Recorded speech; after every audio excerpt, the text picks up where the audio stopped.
Ladies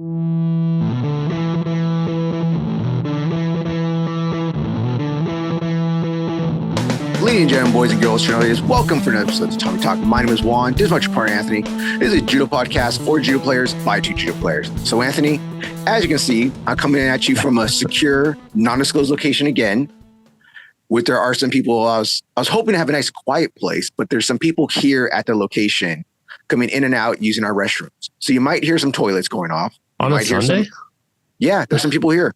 It's not a very secure location. It's not very secure today. See, I came to celebrate Chinese New Year still. You know, they still got decorations up and everything, but, you know, shit happens. So, Anthony, how you doing? Well, as you know, I've been having some health problems lately, and He's not dying. I'm not dying. He's not dying, people, okay? He's not dying.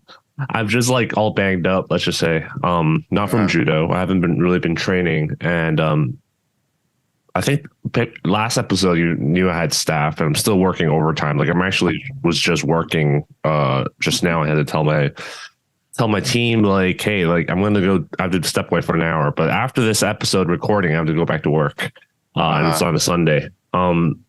Also, I told you I have to get this minor surgery done soon, so that'll get me. I'll be out for like 3 or 4 weeks for that. So.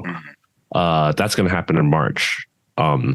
Yeah, so not very good start of the new year after I had all these goals. Like, I'm going to do this year. I'm going to do Uchimata. I'm going to do and now it's like, nope, no training for you.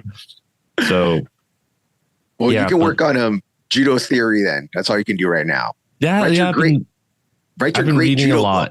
No? Yeah, I've been reading a lot about coaching and learning and all that stuff. So I also been practicing the guitar. So trying to pick that back up. But yeah, once I get that surgery, I don't even think I can play the guitar though while I'm healing. So yeah, I'll find something to occupy myself with. You just have to sit down, lay in bed, play video games all day. You know, just I might consider that too, because I have a huge backlog that I haven't touched. I haven't been playing games at all. So, Yep. All right. Well, don't worry, people. He's not dying. Okay, just some minor surgery stuff. Anthony's a little banged up. It's nothing too big. He scared me when he first told me about it, but it's not. It's not that serious. Okay. Yep. So. It's not that serious. So let's start. It's going to be a very judo news heavy episode. I'd say it's not going to be like. We're not going to talk about the tournaments that happened up, but we're talking about some events or some things that's happened at these last few tournaments for the IGF tournaments.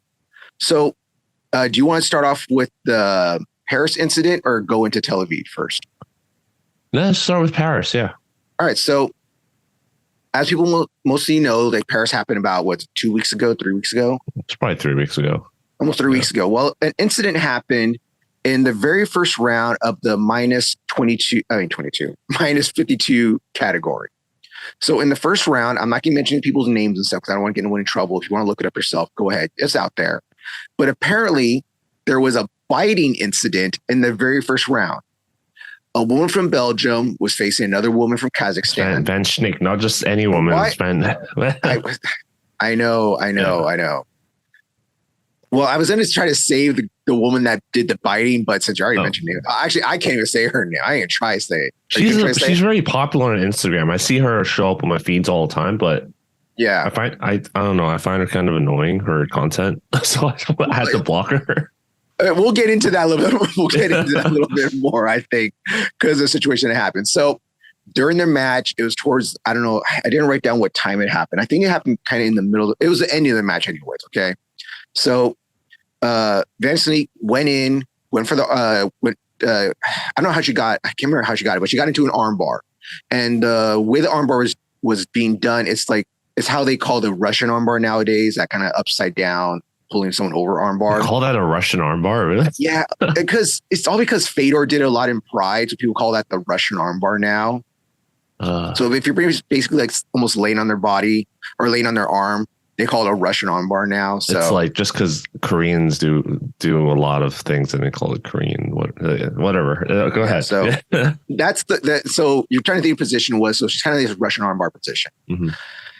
The woman from Kazakhstan does one of these like little half, like just hand taps, just like a wave, I call it, just a little tap, just like tap, tap, just not a big like get off me, tapping the mat loud, just a little tap, tap on the thigh butt area, just a little tap, tap.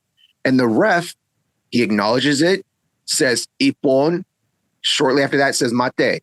During the time from him saying ipon, the girl on the bottom, the one from Kazakhstan, decided to bite Van Sneek on the calf.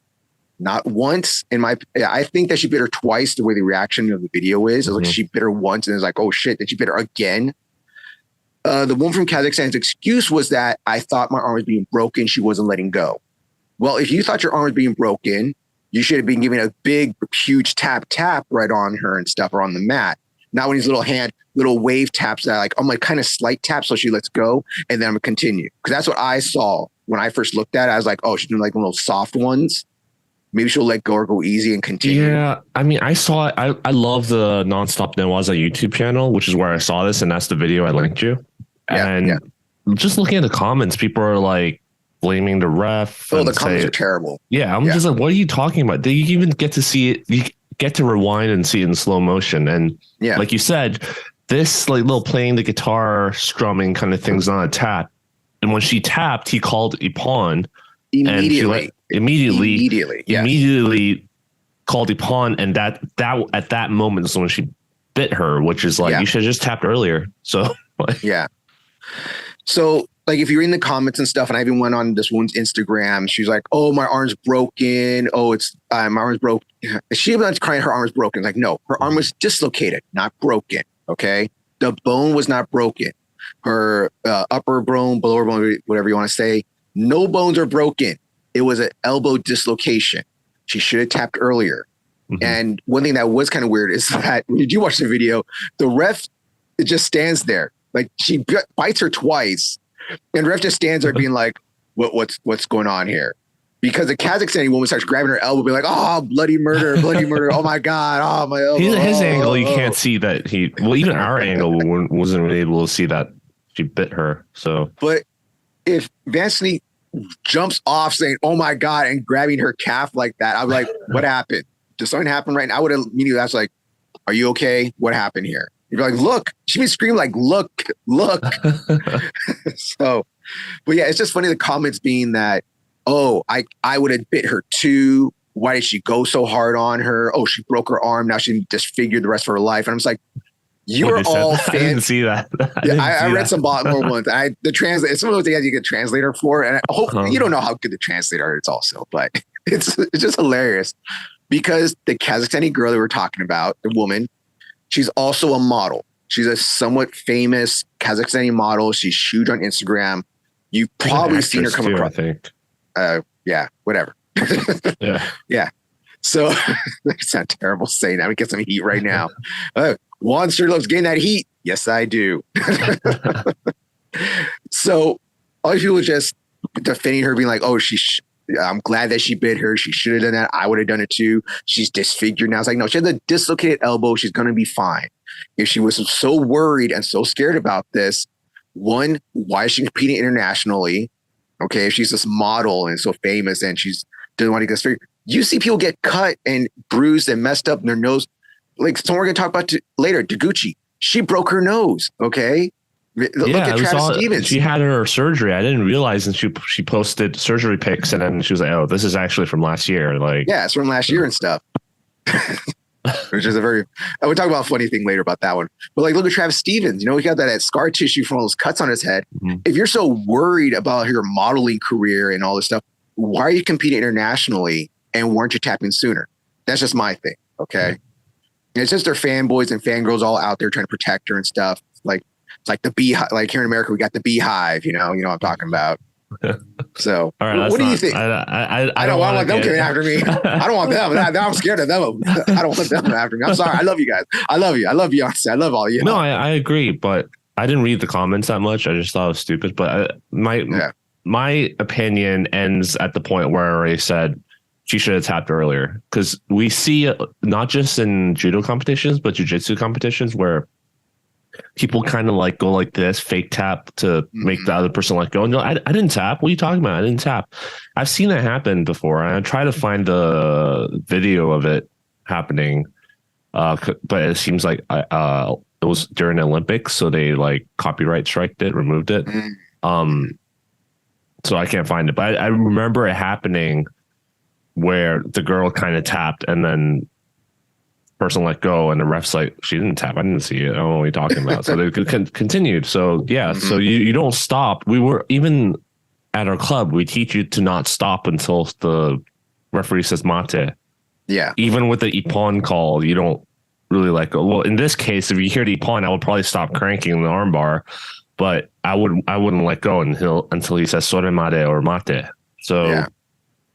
That's what we train for. Yeah, it's funny because I had a situation similar to this kind of happened to me years ago at a tournament. I was facing another guy, and I had his armbar position. I just had the armbar. I was going for it, and I'm not facing the reffing table. Okay, I'm facing the opposite direction. I'm looking the opposite direction, trying to get this armbar. And the guy, I guess, saw that the time ran out, and they were throwing the beanbag in. So he stopped fighting. So I kind of like, he stopped fighting. So I cranked it more, and then he screamed again. He kind of screamed bloody murder also. But I didn't get the ippon because the match was already done.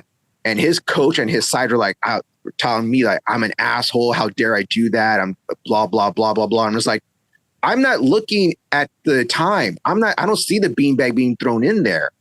I'm going till the ref tells me to stop. And I even looked at one of the side refs and I was like, did I just do wrong? And the side ref was like, no, Juan, you're fine. That is his fault. I don't know why he let go. The ref didn't say stop. He saw the beanbag being tossed in and he decided to let go. So, but I've had a situation like that happen before. But even when it comes to biting, you hear about biting in. I'm gonna get that heat again. You hear about it happening in BJJ. Mm-hmm. I see it happen in MMA before and stuff, but you rarely ever hear about it happening in judo. Have you ever heard about it happening in judo? Yes, I have. Have you? Yeah. Well, I'm going to say I do know a person that has because it happened. People. Yeah, we knew that. We know that one person that did it. So we know someone's been accused of doing it a few times. So let's not say accused because there was a teeth mark. So okay. There was one time it wasn't me. I swear to God, it wasn't me. All right, it was Anthony. Anthony was hungry. He didn't have lunch that day. No, but we know a guy that's been accused of biting people, and we have seen proof of him biting people. Which I have a scar from someone biting me on my hand. Judo or jiu-jitsu? Jiu-jitsu, Brazilian jiu-jitsu. I was choking the guy out, and he started clawing at me, so I have a scar from that. And then obviously I'm like, okay, you're not going to tap. I'm just going to keep going. And he bit me. And so I have a pretty deep scar here. You can kind of, not the spot that you see here. For the people listening, he is putting his fist up to the camera to show his scar. No, you can't see. The camera's not very clear, but I definitely have a scar there from someone biting me. So, So that was a crazy incident. I haven't heard, I tried to look up, I couldn't find it. If the Kazakhstani girl, because of the biting incident, she got suspended or she's been taken off, even by her own country. I haven't heard anything about it. Just her post on Instagram, her arm being taped up and getting all that sympathy likes right there. Oh, I'm hurt. I'm pretty. Oh, look at me. Give me that heat. Give me that heat, people. Oh my gosh. What? All right. Is there anything else you want to talk about the fighting incident? I think some people were saying, why don't she just yell out? Like if she couldn't tap, let's just say let's give her the benefit of the doubt and she couldn't tap from that angle. She could have just yelled out instead of biting, but it was in a sankaku position. So because the foot was over her face, maybe she couldn't yell out, and that's why she bit the person. I will say she could have tapped her feet then. If you start paddling your feet on that mat really hard like that, I'm just saying, I'm just giving her a benefit of the doubt for that explanation. But sometimes, you don't know what's happening or in the competition. So it is what it is. It happened. And hopefully she apologized. Hopefully she apologized to the other girl. That's all I'm saying.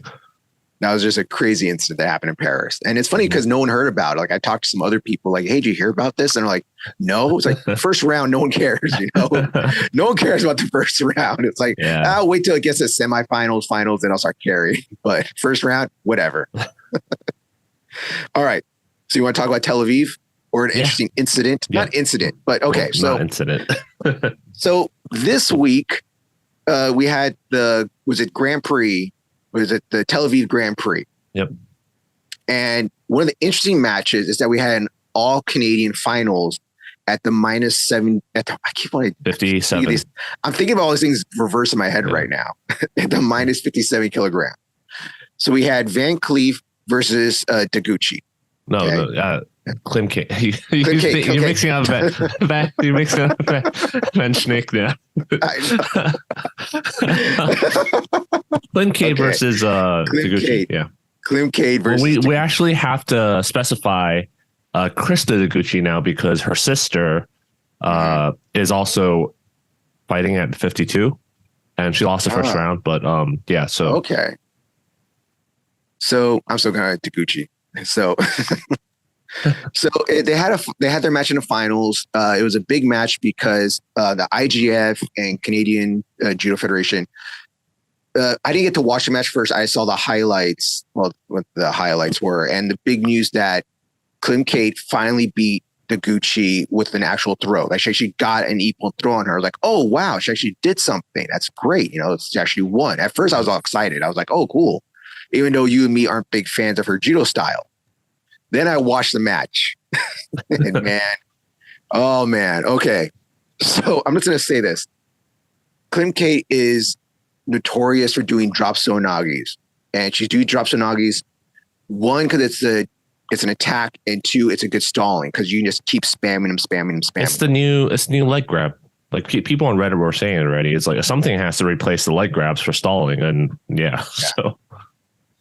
So, but that's the thing. Like the thing that with her though is that she has a good Seotoshi or drop sonagi. She has a good one. So for her, it sneaks in there because it can also be like, oh, I'm just dropping down the ground, but it's also I have a good one. Therefore, the refs to think that I'm actually trying something.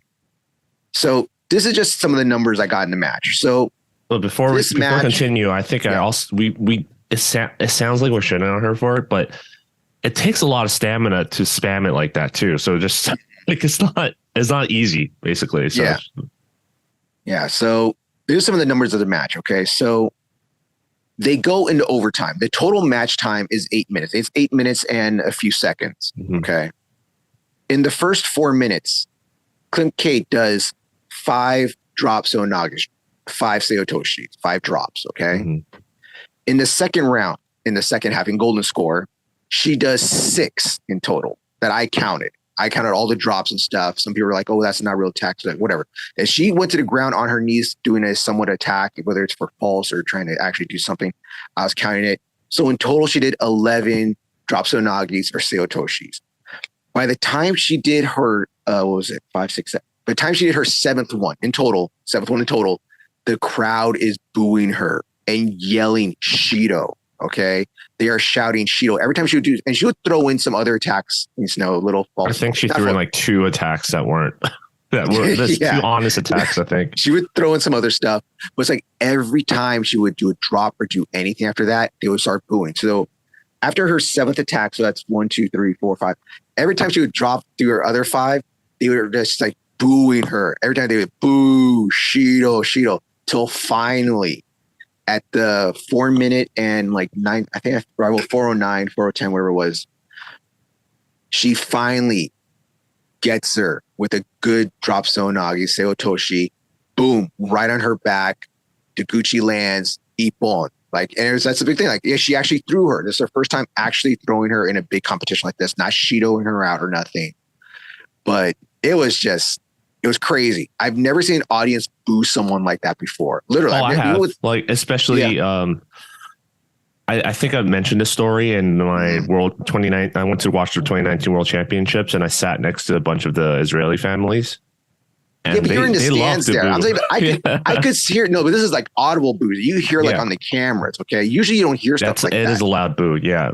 Like you're in the stands. I could definitely get that, But this is like on the camera, on the video and stuff, you can hear the booing. You can hear them shouting, Shido, Shido, every time she would do that. So I don't see that often. Like sometimes you get that with countries that don't like each other. But this is like Canada versus Canada, two of the best female fighters in the world at that division. And you're hearing people in the audience just yelling Shido. They're tired. It's like, I mean, Shido already. This is BS. If you watch Klimkait's, like, you'll see a lot of people say, like, well, first time watching Klimkait's match, like, that's what she does. Like, yes, that's what she does. But this is by far the worst of, I don't want to say offense, but the worst I've seen it, because I think she only had 2 drop Zoes that's not a false attack. By that's not an obvious false attack. So for those who don't know, false attack is when you drop down to your back or to your knees, like pulling guard or something, without upsetting the opponent's balance, or doesn't look like a real attack. Most of the time Krista just like stood there, like her balance was not upset at all, and I'm just like, how was that not a false attack? She should have like Shido'd out like after the first like 5 minutes of the match, basically. So it's not all on Klimkait. Like also Deguchi, she wasn't attacking when she should have, but she had 3 really good throws. I thought could have been Wazadi's. Like she had 3 really good throws that should have been points. I thought. I don't think it should have been points. She landed on her front. So no, there was one definitely I know that was like very close, but like I said, she did 3 good attacks, but also she didn't attack enough. She just stood there. She just watched. Maybe she was hoping that she would get Shido down. She was trying to get a grip. Like if you look at the grip fighting, that I don't want to get into the grip fighting because I want to talk about it more later. Because I kind of disagreed with the Shido calls from the grip fighting, but if you ignore that part, okay, let's just say those weren't false attacks, but dropping to your knees like that, I don't think that was a good attack attempt. So she should have got a passivity call, kind of like what we said about what do you call it? Attacking on the ground should count towards attacking on the ground too, right? So someone keeps dropping to their knees and then you keep trying to get them while in Newaza. It should be a passivity to the person that keeps dropping to their knees, in my opinion, at least. But so I think even if it's not a false attack call, it's like, come on, like, like it's clear that Krista was has the better attacks attempts. But regarding the grips, the first 2 Shidos were for both of them were for what do you call it, the patty cake, passivity. Like avoiding grips. It was avoiding grips for both of them. Like it was given out for both of them, but you can clearly see Krista was the more aggressive one in getting the grips, but Klimkait was the one circling and deflecting. But every time Klimkait circle and deflects while trying to counter grip, Krista was also smacking it away. Does that make sense? So Krista was advancing and defending at the same time, while Klimkait was, what do you call it, backing off and attacking at the same time. So I can see the gray area there, which is why I didn't argue too much about that grip fighting call. But in my opinion, if I was reffing it, I wouldn't give the Shido to both of them, like, because you can't really give someone a Shido for attacking and defending at the same time. Does that make sense? Versus like defending and countering at the same time. I hope that's a good explanation of what I'm saying. So, Krista was definitely moving forward and trying to grip, while Klimkait was like backing up and countering grips. So, I think it wasn't as well deserved the Shido calls. So, yeah, I thought so too, because there was one of them. That is just me going off memory now. I remember getting upset about that. I think it was the second one, because it was right after Deguchi, I think, did somewhat of an attack and they gave him a Shido. I was like, I hate when they do that. I know they give it to him because like, oh, well, you didn't attack and you just did kind of a lazy one, so we're going to give you a Shido anyways. Yeah. But yeah, it was interesting that they kept giving both of them Shidos. It was like, okay, this is going to go to both of you. Both of you need to start doing some real attacks. Like I said, Deguchi, she could have attacked more. She could have done more to fight.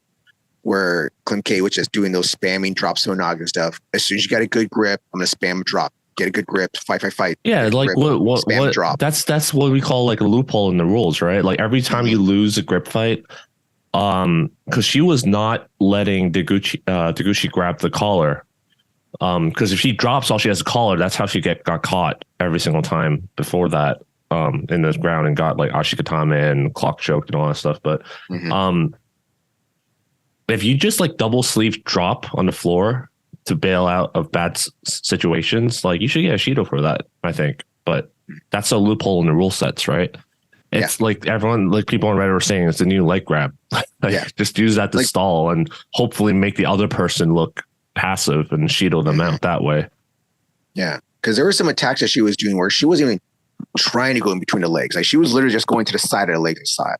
Like how do you just, you understand what I mean? That she wasn't, you know, when you do a real Seotoshi drop center, you're trying to get in between the legs, where she's just dropping almost directly down to her knees, kind of like to the side. Hope she doesn't come in here. Which is why I said this is like one of the worst offenses, because like other matches she was at least kind of trying, but here it's like, oh, that was clearly like 10 false attacks. Like you should have gone called on. Also, one thing that I noticed Krista does very often every time she fights Klimkait is she puts her knee and her shin on the back to avoid being thrown by the drop. I'm not an expert on it, and I want to hear other people's opinion on it and what your opinion on it. Maybe I should ask Philippe about it. Every time she drops, she puts her knee on her back.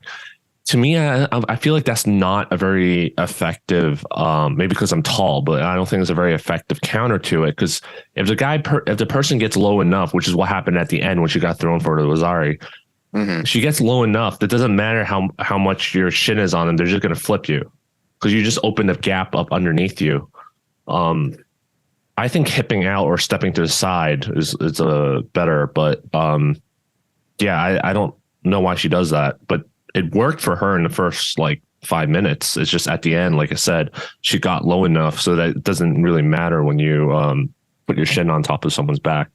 So for those who specialize in that stuff and listen to this, I'm interested in hearing your opinion why or why not do you think that's an effective defense against Seotoshi. So, well, the one thing I could think about that is that if I put my knee in the side and they're doing a drop Tsunagi, it would just give me more, it wouldn't be leverage, but just more strength, I guess, to maybe pull out of it using my leg and using my knee to pull my arm out. Yeah, like starting, like pulling a sword out while bracing your foot against it. It's kind of, maybe that's, I could see that. You go to Disneyland too much, don't you? You're trying to get that sword out of stone. No, one of my favorite movies is Sword in Stone. I don't go to Disneyland, actually. I believe it or not. All right. So is there anything else you want to talk about this match, or is that it? No, like, congratulations to Klimkait. Like, congratulations. You got the gold. You finally beat your rival. Congratulations. There's just some little shenanigans. You know, I'm going to call you out on it. I'm calling you out because I like you. I like you. It's no secret that I'm a Deguchi fan. She's one of my favorites. Yeah. So I'll try to remain unbiased, but obviously I'm a little upset that one of my favorite judokas lost that way, you know, just kind of same thing as when your favorite judoka wins in a certain fashion that you're not happy with. Like in Olympics, what was the name? I forgot his name. I need to look it up.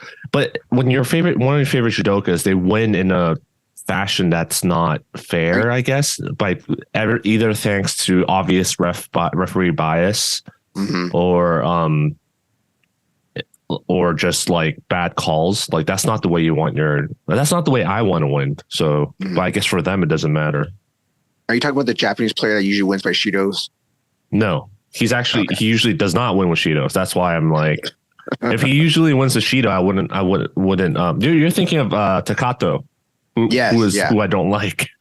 Oh, Takato smart. What are you talking about? Nagase. I'm thinking of Nagase. Oh, okay. Yeah. So when Nagase won the Olympics gold medal, I was like, not like this. Like I love Nagase, but that's not how I want to see him win. You know. So, and it wasn't just one match. It was like a few matches in a row that he won like that. I'm like, man, clear home crowd favoritism. So, yeah. Home crowd. When you talk about home country, home Well, sport. yeah, home country, home sport. The referee calls were bad. Same thing with what was it? Was it Aaron Wolf against that? We talked Oh, about it. Aaron yeah, Wolf yeah, against the Korean athlete. How it's yeah, like, how is this still going on when the previous yeah, match you're like, oh, he touched it there, Shido. Like, yeah. Immediately fast, but that was like, no, no, no. We gotta let this Korean and Japanese go at it because if we don't, it's a sort of war. yeah, that Get that this little is in here. No Cheetos. Okay, no more Cheetos. this is the main reason why I don't really watch matches anymore, because I'm just like, I don't want to stay up all night watching it just to be disappointed in that sense, but mess it up. Come on, Blue Lion. You already paid for it. You can watch it. Well, I'm watching the replays. That's what I'm using it for. But when it expires, I'm not going to renew it because yeah, I don't want to watch it if it's going to be like that. I'll just watch the highlights. I don't even know if the IGF is even selling NFTs anymore. Like I tried looking it up just to get a little more research, see how it's going. I can find all the stuff I found was all the old stuff. Nothing new has come up with those NFTs. Yeah, I mean, this is also why I mentioned before. This is also why I don't watch baseball and basketball and all that stuff, because honestly, the rules just the rules and the calls just don't make sense to me. It's inconsistent. So it's like, why am I going to watch it then? So, All right. So another thing that happened at Tel Aviv. Now this is more about a country than it is just about the tournament itself, but it happened at the tournament. So that's why I'm bringing it up right now. So one of my favorite players, my player of the year from 2021 is Clarisse. I'm going to say her last name because I can never say it correctly. Abegnenou, yeah. Yeah, I always mess up on her name, but Clarisse is one of my favorite players out there. Now, some of you may or may not know she took about a year off after Tokyo Olympics to have a child. Congratulations on that. It's great to see you back. Hope you're happy with your family. Okay. So certain players get sponsorships. If you're a big enough player, you're big enough player, you're from you're good a country that supports judo and likes judo, you get sponsorships. Well, she has a sponsorship with Mizuno. So she wears Mizuno gis. They're the sponsor. France itself, though, their gi sponsor is Adidas. So if you're going to be on the French team, you're going to wear the French flag, be out there fighting, you have to wear their gi. And I get it. It's their uniform. We're sponsored by this by this company. You have to wear their uniform. But it's kind of a weird thing when you come into, from my perspective, like how MMA is or boxing stuff, where you get to choose your shorts, you get to choose your gloves and stuff, whatever the federation or club allows you to. So she has her sponsorship with Mizuno, and she's coming back. She's coming back from her child. She's in her first competition at Tel Aviv. She decides to wear her Mizuno gi. This is my sponsor. They're paying me. I'm going to wear this gi. So France does. They're like, okay, you want to wear your gi? Go ahead, wear your gi, but we're not going to coach you. What? We're not going to have nobody in your corner. You're not going to be coached by nobody. Better hope there's someone in the crowd that can tell you. They barred the coach from coaching her, basically. Yeah. You're not going to get no coach. But like I said, better hope someone in the crowd can coach you, which is, as a judo player, it's kind of weird. Like, you're not fully listening to your coach, but your coach is there to like give you advice and little things. So I get it. It's messed up. Either way you look at it, it's messed up. Then the second part of it is like, oh, okay, you want to wear your Mizuno gi? Go ahead, you can wear it, but we're not going to sponsor you no more. What do you mean you're not going to sponsor? You're not going to get no more government sponsorship. Funding to travel, judo. Yeah. Losing her funding. So we're not paying for your tournaments. We're not paying for your travel. We're not paying for your food. We're not paying for your hotel. We're not paying for anything for you anymore. They used to get paid from us. So it's kind of a messed up thing that she gets a sponsorship. She's getting this extra money. I'm happy for her. I'm happy when any judo player gets sponsorship and can make money off judo. Okay. I know judo is huge in France, so it's great for her. Okay. But it's messed up that the I don't know what the French national thing is called, but whatever the French national thing is called, them decide we're not coaching you and we're not paying for you anymore. So whatever outside sponsorship money you make, better hope that pays for this. Because now I don't know if there's a correlation with this or not, but because she wasn't coached, she went there on her own dime. She could wear her Mizuno gi. She competed on her own, no coach, wore her stuff. She came in 10th place. Now, is that because she took the time off to have her child, or is that because she didn't have no one in her corner? It's a little weird thing right there. So, Anthony, leave me your opinion on this situation. I think it's a bit of both. People underestimate what coaches do at the high level. I think at the low level, like for us, when we go to coach on the weekend, stuff is more like a mental mental thing. Oh, like so.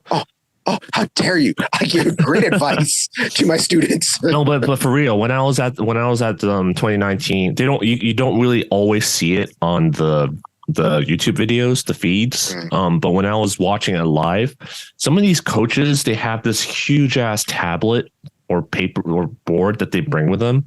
And I'm just wondering what the hell is on that. It has to be like, oh, this guy, whenever he fights on the 5th round, he gets tired, or like he has this percentage of success rates of chances of doing these throws, and he always gets thrown by this throw. Like, I'm sure there's some sort of crazy ass like data collection going on there. So absolutely. Yeah. Yeah. So, well, obviously an American team doesn't have that, but but well, some of the big judo, so some of the big judo countries like France or Germany or Israel or those I see them come with like all this paperwork and stuff behind them. So yeah, I'm sure the coach provides a lot of support in that sense, and some players do rely on their coach for that mental support too, like that support, or telling them not to do something stupid. Like if you famously, if you look at Kayla Harrison's second Olympic gold medal you'll hear Jimmy Page in the background yelling, Kayla, you're a champion. Don't do anything stupid. You're going to win smart, because they're stalling. So long story short, she was up a score, so he was telling her to stall, basically, instead of trying to win with an ippon.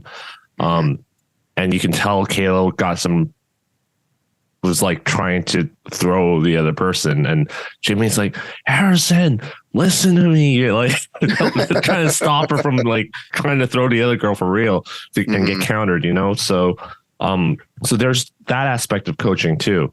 But yeah, I think it has to do with going away and having a kid. I mean, famously also Ryoko Tani was able to come back and win, like destroy everyone even after having a kid. But it's hard on your body. Like, so that's part of it.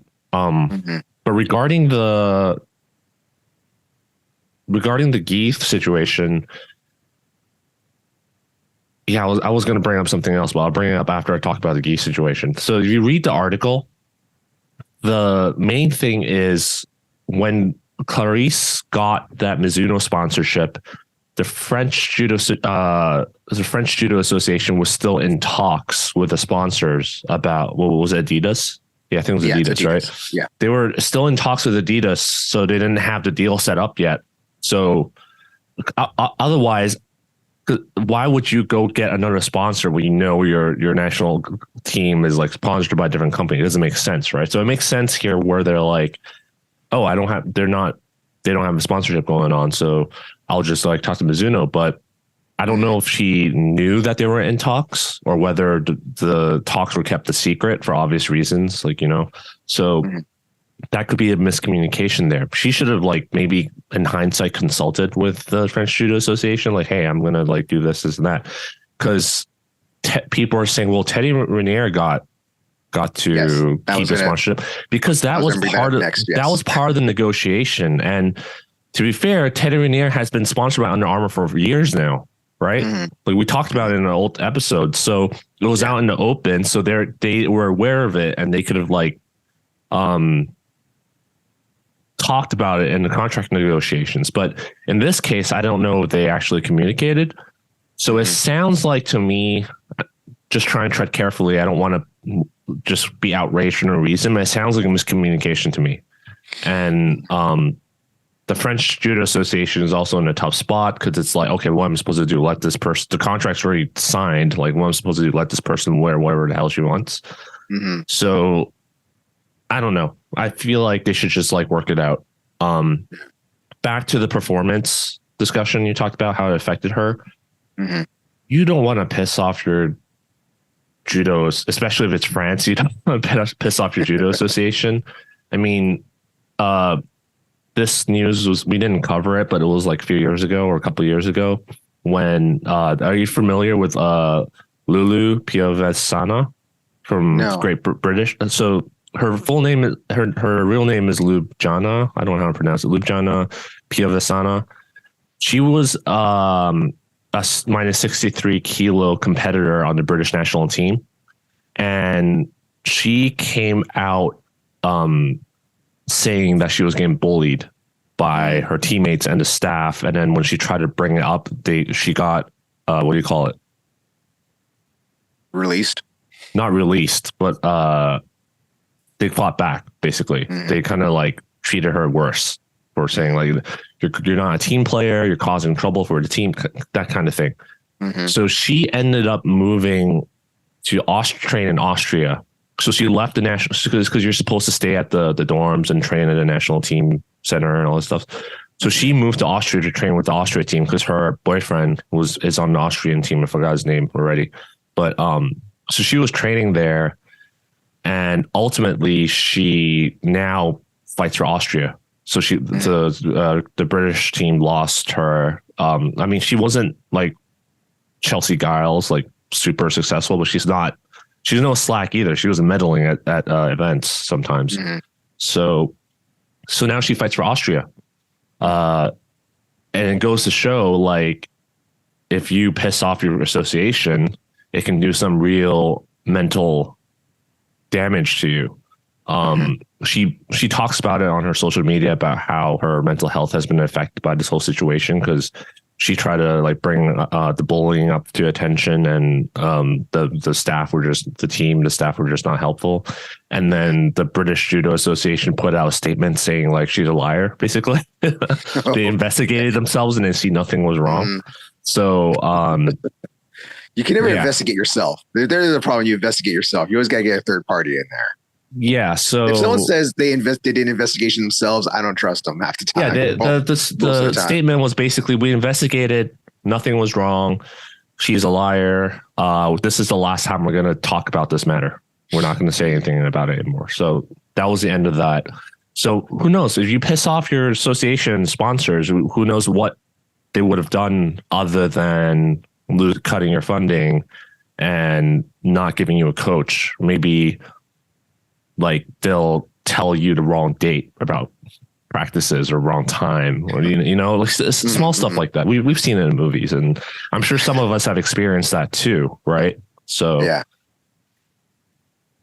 So it's funny you talking about the coaching thing, how like when you get to a high level, how coaching can help you. So you're not just a cheerleader, so they'll help you to calm you down and stuff. Because I remember when we talked to Ajax about stuff like that, how he never knew who was going to be coaching him. He trains with one team over here, but then when he goes to the international stuff, they don't know what coach they're sending, or he has to ask somebody like, well, whose coach is going so I can talk with them. And he told us before, like he would have coaches that would go be like, hey, I'm not sure what you're good at and stuff, but I'm going to be your cheerleader. Like I will be your cheerleader. I will help you as much as I can. And I'll try to give you the best advice. And sometimes you need that, because I'm going to go for like one time I was competing. It's like I have this high level competitor, but so one time I was at a tournament, I was fighting this guy. This guy was like he was really strong. I had like rampage strength and stuff, like Quentin Rampage. You guys know MMA, like him. Like this guy even looked like him too. I think I fought with Quentin Rampage, I think. So I get this guy and I got him for a throw, and I'm in a Yokusho Tatami, I think, or maybe Kesakan. I can't remember what I was, but he kept giving me his arm. Like he just give me the arm, and I'm just like, I'm gonna go for an arm bar. And I have Matt, my best friends, Matt. I see the arm, I'm going for it, and Matt goes, what did he say to me? Like, he said, don't be fancy. Don't be fancy. And I'm like, okay, just stay down here. Just pin him. Just pin him. Don't be fancy. Just pin him. But remember that guy being really mad because I finally got him and I pinned him and stuff. But the guy was like, I should have thrown you. I was like, I ain't gonna say nothing. But yeah, sometimes you need that coach there to tell you, like, don't be fancy. Hold on. Don't work harder. Work smarter. So yeah, to me, like just having that coach there, that's just a major blow. Like the financial thing, I think be bigger, but it's emotionally to me, that blow of like not being able to have a coach there. That's emotional damage right there. Emotional damage, it's right there. For me, judo wise, I feel comfortable enough that it doesn't really matter if there's a coach there or not, especially since not Philippe, like in the past tournaments when in my old club, like most of the time the the help wasn't really there, right? Let's just say that. It's like grip and go. Like, okay, that's really freaking useful. And then like attack now, like yeah, I'm trying. Like, or like they'll tell me to do some Get throw up. that, yeah. Get up. I'm trying, all right. Yeah, they'll tell me to do something that's not very helpful usually. But when Philippe was coaching me one time when I was in green belt, he did tell me to, when I was caught in a triangle from guard, funny enough, because it never happens. He told me to lift them up, and that sparked me to just like brace my arm and lift myself up to get the mate. So just that was, get the shit out of them. Yeah, that was useful. So there's that. But then, like I said in my previous episode about the BJJ tournament I went to, it was helpful to have a coach there to tell me what time it is. Because when you're tangled, it's not like stand up where you can like change the angle to look at the time left. When you're on the ground, sometimes you just can't see the clock. So it's helpful if I was given, like, someone would yell out the time for me there at that time. But yeah. So let's talk about like now what people are bringing up is like the second part of this. So in 2017, Teddy Riner, everybody knows, well, we talk about his sponsorship with Under Armour, which I didn't know Under Armour is that popular in France, but maybe it is, I don't know. Which is funny because it's an American company, and they're like making judo gis for France that you can't buy in America. Like, yeah, so it's a great point. When am I going to get those Nike judo gis? When is Nike coming out with my American Nike judo gi? All right. I want my swoosh. I really don't, but so in 2017, when I guess it's Teddy Riner's manager or lawyer, I can't remember what they said it was in the articles and stuff, but he had a lawyer negotiate to get the sponsorship of Under Armour and negotiate with the French national team to let him wear Under Armour stuff as warm-ups, but he still had to wear their gi or something. He had to wear their gi, but he had his own warm-ups. Yeah, he had to get his own warm-ups, Under Armour, rash guard, all this stuff. He had to negotiate. So you had that, and I think maybe this kind of been like the seeds of, hey, if Teddy can do this, why can't I? Why can't I get my own sponsorship? Well, so I know I've had to win the Olympics a few times, and then maybe. Yeah. So people bring this up like, is this sexist that if a woman wants to do this, she can't, but if a man wants to do this, he can't? Well, Teddy Riner still has the sponsorship deal with Under Armour, I believe. But what he did start, and this is going to that gi that we talked about, the Paris Grand Slam, Paris Grand Prix we talked about a few weeks ago. So in 2001, I didn't know about this, so I was doing the research. In 2001, Teddy Riner started his own gi company, his own martial art company, actually. Well, martial art apparel company, I guess you call it, that he calls Fight Art, which the name is Fight Art, but I've seen it written sometimes as Fight Art Outfit and stuff.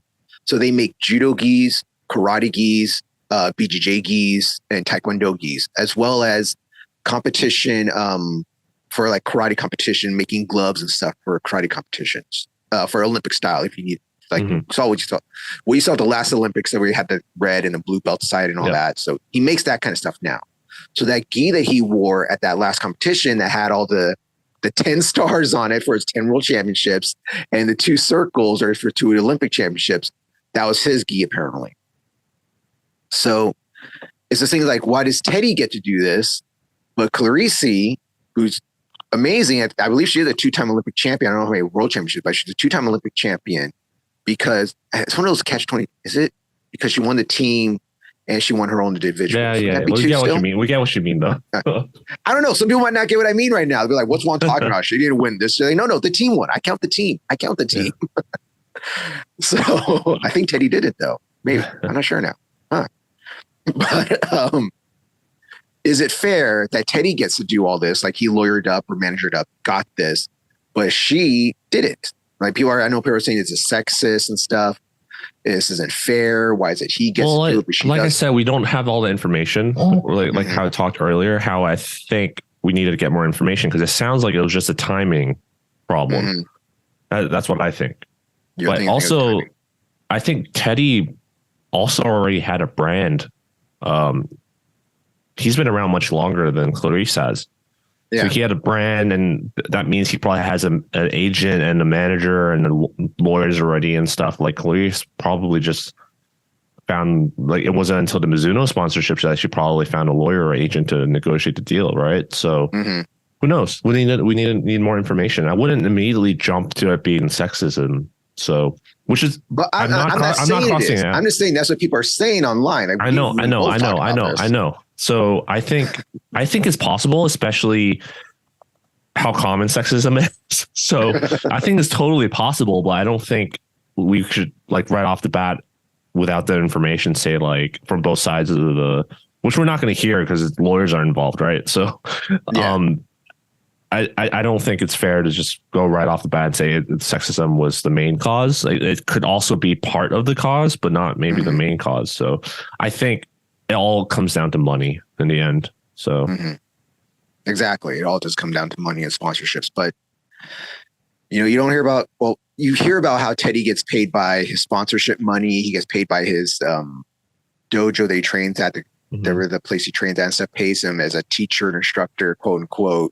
And you just hear about all this. Like, he has, like, one of the best deals in judo, it seems. Like, I guess outside of Japan, because of all the stuff that he gets, the Under Armour, the gis, company, how much he gets paid and stuff. So, but he's earned it. He got the 10 world championships, the Olympic championships and stuff. So I would just like to see more judo players get this for themselves.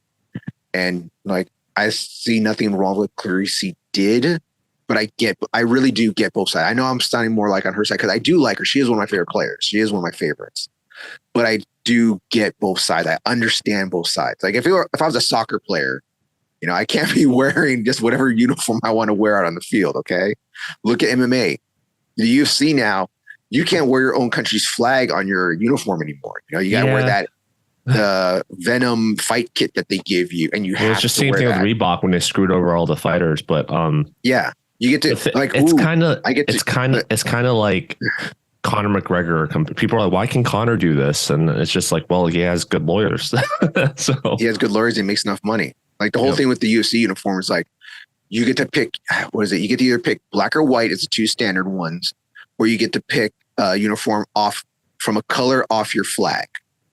So if you're like, I'm American, I can only wear white, blue, or red, or black or white. The Japanese fighters only get white and red, or they get black and white. I remember someone a long time ago, I'm getting off topic now, but there was a South African fighter, and he decided to wear, like, that Brazilian, the yellow that Brazilians wear a lot. And someone was like, why is he wearing the Brazilian colors? Like, because the South African flag has this little yellow line that's in the middle.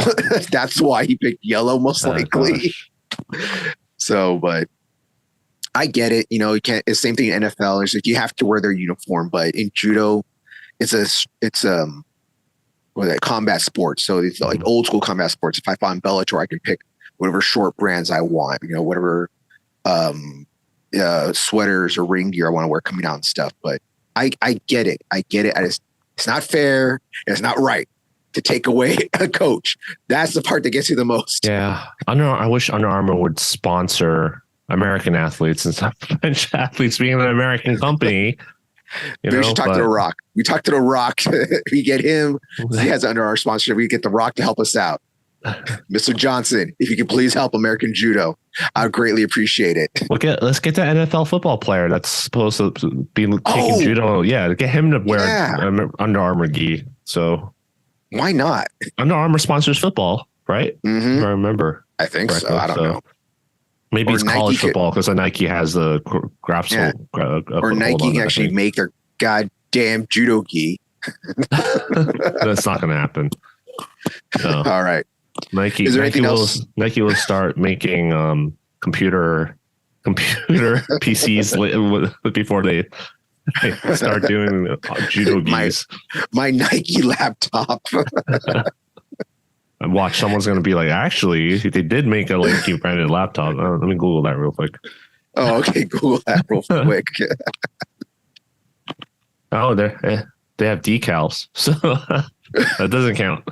But all right.